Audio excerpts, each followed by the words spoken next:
avec là aussi un Bien, partage ben d'effets. merci. D'accord. Bien, ben merci. Je vous remercie de m'avoir invité. Bonjour à tout le monde. Donc, je me présente, je suis un ex-éducateur de la protection judiciaire de la jeunesse. La protection judiciaire de la jeunesse, c'est une des trois administrations du ministère de la Justice avec les juridictions, c'est-à-dire les juges, les tribunaux, et l'administration pénitentiaire. La protection judiciaire de la jeunesse s'occupe des mineurs délinquants, mais aussi des jeunes en danger, ce qui est à moitié vrai aujourd'hui. Et dans la présentation, j'avais mis éducateur à la retraite. Or, moi, je emploie très peu le mot retraite parce que ça fait vieillir, etc. C'est quand même pas du tout agréable. Mais si je l'ai mis, c'est parce que je n'ai aucune nostalgie de ne plus appartenir à cette institution. Et à peu près tous les gens de mon âge sont dans cette situation. On est bien content de ne plus travailler à la PJJ actuellement. Parce que entre le moment où on s'est engagé dans cette administration qui à l'époque s'appelait l'éducation surveillée, où on était là pour aider des jeunes qui n'allaient pas bien à avoir des projets d'avenir, et aujourd'hui on est plus dans une logique de contrôle de mesures pénales. Ce n'est pas du tout le même métier et on est très content d'être sorti de cette logique-là. Par ailleurs, je suis élu local à Clichy-la-Garenne et membre de la commission justice d'Europe Écologie Les Verts, où je travaille plus sur les questions de justice des mineurs, avec Christiane Le Pommier d'ailleurs, qui j'ai vu qui est présente à ce séminaire. Donc, mon propos va porter sur une analyse de l'insécurité, mais surtout du sentiment d'insécurité, sur l'histoire, l'évolution du regard vis-à-vis de la délinquance et tout ce qui conduit au développement aujourd'hui des politiques sécuritaires et sur les moyens de combattre cette délinquance de manière structurelle. Alors d'habitude, quand j'interviens en présentiel, je fais toujours une petite devinette et je demande qui a dit cette phrase. Donc je vous la lis: notre jeunesse est mal élevée, elle se moque de l'autorité, n'a aucune espèce de respect pour les anciens. Nos enfants d'aujourd'hui ne se lèvent pas quand un vieillard rentre dans une pièce, ils répondent à leurs parents et bavardent au lieu de travailler. Ils sont tout simplement mauvais. Alors, si on faisait le jeu, peut-être certains diraient c'est Valérie Pécresse, c'est Éric Ciotti, c'est Éric Zemmour. Quand c'était un peu en avant, plus loin, on disait Nicolas Sarkozy ou Pasqua. Non, pas du tout. C'est Socrate, 470-399 avant Jésus-Christ. Tout cela pour montrer que ces histoires ne sont pas nouvelles et que le regard, à cette époque-là, était déjà très négatif ou pouvait être très négatif sur un certain nombre de jeunes. Alors, disons-le d'emblée, aujourd'hui, on vit une des périodes de l'humanité qui est les plus sûres, à la fois dans l'histoire et à la fois dans l'espace. Pareil, quand je fais des interventions sur le sujet, c'est en général donc dans ce cadre de réunion en présentiel, donc le soir, et je dis nous allons nous quitter à 23 heures et allons a priori toutes et tous rentrer tranquillement chez soi. Ça aurait été différent si on avait vécu au début du XXe siècle, au XIXe siècle, où en remontant dans le temps, au Moyen Âge, à l'Antiquité, à la préhistoire. Il y a plusieurs études d'historiens. Alors, c'est un peu compliqué parce que les statistiques ne sont pas les mêmes par rapport à cette époque-là qu'elles ne sont aujourd'hui, mais qui ont démontré que les crimes de sang ont été divisés par 50 en 8 siècles. C'est quand même énorme comme diminution. Sur le plan géographique, nous vivons bien plus en sécurité ici, en Europe, qu'en Afrique ou en Amérique latine ou aux États-Unis. Alors bien sûr, d'accord, ça ne résout pas toutes les difficultés. Si dans une réunion de quartier, dans une ville, vous vous contentez de dire cela, vous risquez fort de vous faire rentrer dedans. Mais il est bien de rappeler ces faits objectifs, c'est la réalité.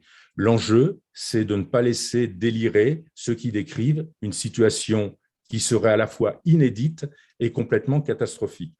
Pour les chiffres, je vous renvoie à plusieurs travaux de sociologues, et notamment ceux de Laurent Mucchielli et l'interprétation que l'on peut en faire. On pourrait d'ailleurs y revenir par rapport à des exemples précis, comme par exemple la lutte contre le deal sur le terre-plein de la sortie de Annières Gennevilliers, Gabriel Péry, où l'interprétation des chiffres est tout à fait intéressante et peut donner des fausses visions aux gens. Alors, comment apparaît le sentiment d'insécurité? comme je disais, il y a nécessité de différencier effectivement le sentiment d'insécurité de l'insécurité réelle. L'insécurité réelle, c'est très clair, c'est la délinquance, en clair, le nombre de crimes et délits qui sont commis. Et quand on évoque l'insécurité, de quoi s'agit-il? De quelle insécurité parle-t-on? Alors là, je voudrais évoquer une étude sociologique de Robert Castel, qui est un peu ancienne, elle date de 2003. Je l'avais entendu en parler à un séminaire avant qu'il ne décède à Bobigny, mais je pense que cette étude reste complètement d'actualité. Avec son équipe, il a conduit des entretiens auprès d'individus sur les peurs qu'ils ressentaient. Et l'équipe a ainsi démontré 3 types d'insécurité. Une première, qui est sociale, plus personne n'est à l'abri de perdre un emploi ou de perdre sa situation. Une deuxième qui est environnementale. Alors, ça insistait beaucoup sur l'aspect sanitaire, puisqu'on était dans la suite du scandale de la vache folle, mais on parlait aussi de pollution et du réchauffement climatique en n'y mettant pas le terme. On parlait des gaz à effet de serre. Et la troisième, la délinquance de voie publique. Et la question centrale de l'étude était de comprendre pourquoi cette délinquance de voie publique prend une telle place face à d'autres insécurités. Dans l'absolu, ces autres insécurités sont tout à fait aussi inquiétantes, voire plus concernant le dérèglement climatique. Et une des réponses, c'est la proximité et la probabilité que telle ou telle insécurité nous touche. L'insécurité sociale peut arriver, mais on peut aussi échapper à la perte de l'emploi, échapper au chômage et espérer à un moment que les aides sociales amortiront les difficultés.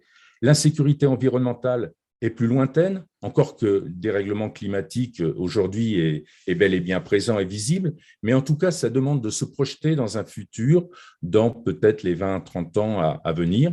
Et puis, il y a toujours un déni vis-à-vis de la catastrophe, de l'effondrement à venir, comme le montre plutôt bien le film Don't Look Up. La délinquance de voie publique, en revanche, devient fortement surévaluée. On a pu entendre parler, quand je dis on, c'est les personnes qu'on rencontre, ont entendu parler de tels délits qui avaient eu lieu dans le quartier, mais souvent les gens sont incapables de dire qu'est-ce qui s'est passé précisément, et puis de répondre aux questions banales liées à ça, qui, quoi, où, quand, comment. Autre point important, toujours sur le sujet, c'était évoqué par Ariel, les médias qui en parlent constamment. D'où la peur d'être là, au mauvais moment, au mauvais endroit. Les chaînes d'infos en continu, ajoutant à cela. Dans le temps, on ne savait pas, effectivement, ce qui se passait au-delà du village qu'on habitait, du canton, ou quand on habitait en ville, au-delà de son propre quartier. On retrouve bien là une question des échelles, de temps et de lieu, qui accentue l'insécurité de voie publique. Dans l'étude de Robert Castel, figure en sous-titre « Qu'est-ce qu'être protégé ?» Cette question renvoie à l'impossibilité des politiques et gouvernements de répondre réellement aux problèmes sociaux et environnementaux qui touchent les populations et les habitants. On en vient naturellement aux réponses à apporter aux habitants. Moi, en tant qu'élu communal, je dis toujours lors de réunions publiques que cette question n'est vraiment pas aisée, facile. Et ceux qui prétendent la résoudre aisément au moyen de lois qui sont plus dures, de plus d'effectifs de police. Localement, ça passe par l'armement de la police municipale, la vidéosurveillance. Tout cela sont des menteurs. J'entendais Thomas Legrand faire une chronique un matin sur France Inter et il parlait de posture, effectivement, face à un fait divers et tout. Un certain nombre de sécuritaires prennent des postures. On sait que ça ne changera rien, mais ils montrent leurs muscles et qu'on ne va pas se laisser faire. Et ceux qui affirment avoir une réponse politique immédiate sont effectivement les populistes et les sécuritaires. Alors attention, on ne doit pas se laisser enfermer par le renvoi d'angélisme de la part des partisans du sécuritaire. Je me rappelle toujours quand Noël Mamère était était député, il avait réussi à être député. Certains lui renvoyaient toujours « ouais, mais toi, tu es naïf et angélique ». Et on nous parle de faiblesse, de manque de fermeté sur les sujets régaliens. Précisément, c'est parce qu'on ne rentre pas dans leur logique. De fait, il n'y a aucun angélisme à vouloir réfléchir, à vouloir analyser pour comprendre. Dans l'histoire de cette évolution sécuritaire, je voudrais parler de la parole malheureuse de Lionel Jospin à Villepinte au colloque en 1997, où il a dit « Privilégier la responsabilité individuelle à l'excuse sociologique ». On pourra revenir sur la notion d'ailleurs de privilégier la responsabilité individuelle. Qu'est-ce que ça veut dire? Ce colloque constitue, à mon avis, le virage du Parti socialiste vers l'idéologie sécuritaire. Déjà sur le fond, on peut dire que la sociologie n'est pas faite pour excuser, mais pour fournir des éléments d'explication qui vont permettre de trouver des solutions et de proposer des politiques publiques. Et cette guerre à l'intelligence, on la retrouve un peu plus tard chez Nicolas Sarkozy, qui, lors d'un fait divers très difficile, quelques années plus tard, sortira quand même cette perle. Quand on veut expliquer l'inexplicable, on s'apprête à excuser l'inexcusable. Ça ne veut strictement rien dire. Et Laurent Mucchielli affirmera à ce sujet que c'est effectivement l'idéologie de l'émotion, du café et du commerce qui sert de base pour construire les politiques publiques sur cette question. Autre point important dans cette évolution, le poids de la ou des victimes qui deviennent, aux yeux de certains, quasiment des experts sur ce qu'il conviendrait de faire pour faire baisser les crimes et les délits. Il faut évidemment refuser cette démagogie qui fait que la victime se transformerait en expert. Ce n'est pas facile à affirmer parce que quand on est face à beaucoup de douleur, de souffrance, face à un être détruit, ce n'est pas facile d'exprimer ça. Ce n'est pas pour ça qu'on est habilité à dire ce qu'il faudrait faire. Mais c'est complètement nécessaire. Et on ne doit pas hésiter à affirmer que nous n'avons pas de réponse instantanée. Même devant des gens remontés dans une réunion de quartier, après, je me rappelle à Clichy, après qu'un cafetier ait eu sa caisse braquée, on ne doit pas hésiter qu'on n'a pas de réponse instantanée. Il y a une réponse à un acte de délinquance, à un acte délictuel, qui est une réponse pénale qui peut être rapide si l'infraction à la loi est démontrée, mais il n'y a pas de réponse politique immédiate. Et là encore, attention, il y a un certain nombre d'élus qui ont tendance à se transformer en juges, mais ils ne sont pas. Ils restent avant tout des politiques, puisqu'ils ont été élus pour ça. Ils se doivent de proposer des solutions politiques. Et leurs solutions, comme je le disais, restent souvent simplistes. C'est encore toujours au niveau localement, la vidéosurveillance, l'armement de la police municipale. C'est surtout très simpliste et inopérant parce qu'on ne répond pas à des problèmes de souffrance humaine et de malaise social par des solutions techniques. Dernier point à évoquer ensemble, comment endiguer le sentiment d'insécurité et surtout l'insécurité réelle. En clair, comment faire baisser la délinquance? Alors globalement, on est d'accord qu'il y a à peu 3 axes de lutte contre la délinquance. Le premier, ça n'a rien de hiérarchique dans ce que je dis, c'est simplement le premier, parce que c'est celui que je nomme en premier, la prévention, l'éducation, le soin, l'aide sociale, la prise en charge des personnes qui vont mal. Le deuxième, c'est la répression, l'enfermement, la prison, l'hôpital psychiatrique, l'éloignement, en faisant disparaître la personne du quartier, en mettant à l'écart les gens qui font problème. Et le troisième axe, c'est le traitement des causes. Pourquoi y a-t-il de la délinquance, de la déviance, de la violence? Quelle société inclusive faudrait-il construire pour les faire baisser? Alors, disons-le, pas de naïveté, les 3 sont nécessaires. Je me rappelle d'un copain qui disait que oui, mais c'est gênant sur le deuxième point, la répression, etc., l'éloignement. On le voit bien dans les situations de féminicide, la nécessité, effectivement, d'éloigner l'homme violent pour protéger la femme qui est battue. Donc, les 3 sont nécessaires, mais ce qui reste fondamental, c'est la question du dosage. Pendant les années d'après-guerre, depuis 1945, en Europe, pour les mineurs, en tout cas, c'est la prévention qui a été privilégiée. Un mineur qui commet des actes de délinquance, c'est un enfant qui va mal, ces actes étant le symptôme de ce malaise et il a besoin d'éducation. Et puis, au début des années 2000, avec la montée de Sarkozy, la répression s'est imposée à travers notamment les lois Perben sur la justice. Schématiquement, un jeune qui commet un acte de délinquance, c'est un jeune qui l'a choisi, qui s'est réveillé le matin et qui s'est dit « tiens, bah, je vais être délinquant ».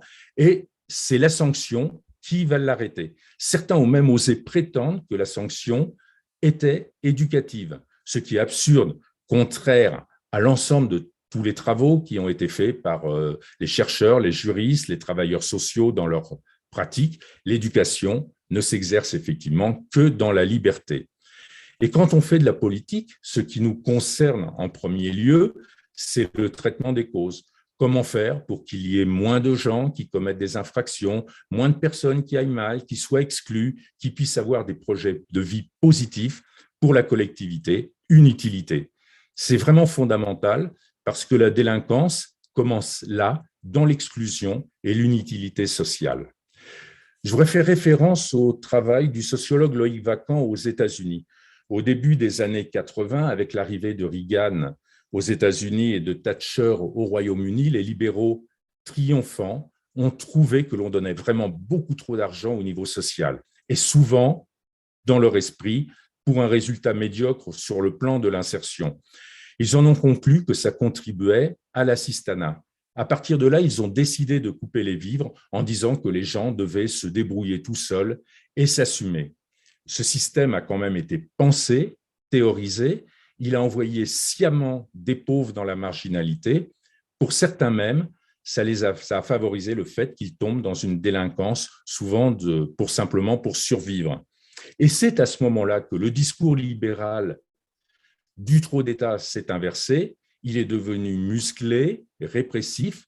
On en a appelé un retour de l'État. On a attendu du pouvoir qu'il crée toujours des lois plus dures, plus répressives, ainsi que des structures d'enfermement pour punir. Loïc Vacan disait que l'administration pénitentiaire était devenue le deuxième employeur aux USA après Walmart, ce qui effectivement témoigne bien de cette dérive. Loïc Vacan parlant à ce sujet d'un État libéral paternaliste. Vous avez tous entendu parler à New York de la vitre brisée qu'il fallait réparer tout de suite, de la tolérance zéro qui ont institué les politiques sécuritaires. Les opposants à cette dérive ont appelé cette politique la pénalisation de la pauvreté. Tout ce discours, cette idée sur le trop d'assistanat, les aides sociales qui doivent se mériter, était quand même très présente dans les régionales, et notamment dans les deux régions que j'ai le plus suivies, les régions de mon cœur auxquelles je suis attaché, l'Île-de-France et les Hauts-de-France. J'ai suivi précisément et on a entendu les discours de Valérie Pécresse et Xavier Bertrand, ce qui rejoint ce que disait d'ailleurs par rapport à Xavier Bertrand, ce que disait Dominique Méda, sur la valeur travail et donc la lutte contre l'assistanat. Et à coup sûr, nous les entendrons beaucoup dans les 3 mois à venir. Je terminerai cette intervention par une formule, peut-être un peu facile, mais elle m'avait bien plu et j'avais envie en fait de vous en faire profiter. Je l'avais entendu à un colloque de travailleurs sociaux à Bobigny.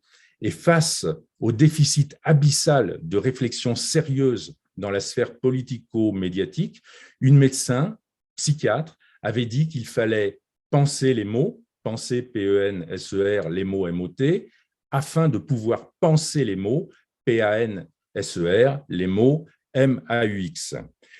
Des psychologues diraient que le passage à l'acte de délinquance, c'est un déficit de reconnaissance, d'estime de soi, de narcissisme.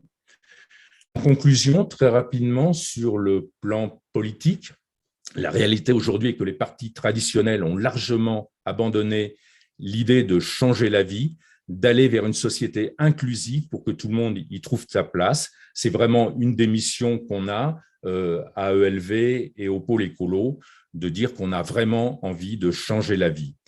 Toutes les réformes actuelles ne vont pas vers plus de solidarité, plus de care, comme on dit. Au contraire, elles s'orientent toujours vers plus de précarité et d'exclusion, comme l'ont très bien démontré Dominique et Arié avant. Voilà, donc j'espère avoir apporté quelques éléments intéressants au débat. Merci de m'avoir écouté et je suis prêt effectivement à écouter les réactions et à répondre aux questions. Et je voulais juste remercier ma fille qui ne le souhaitait pas, mais qui m'a aidé dans les différentes diapos qui sont passées au moment de l'intervention.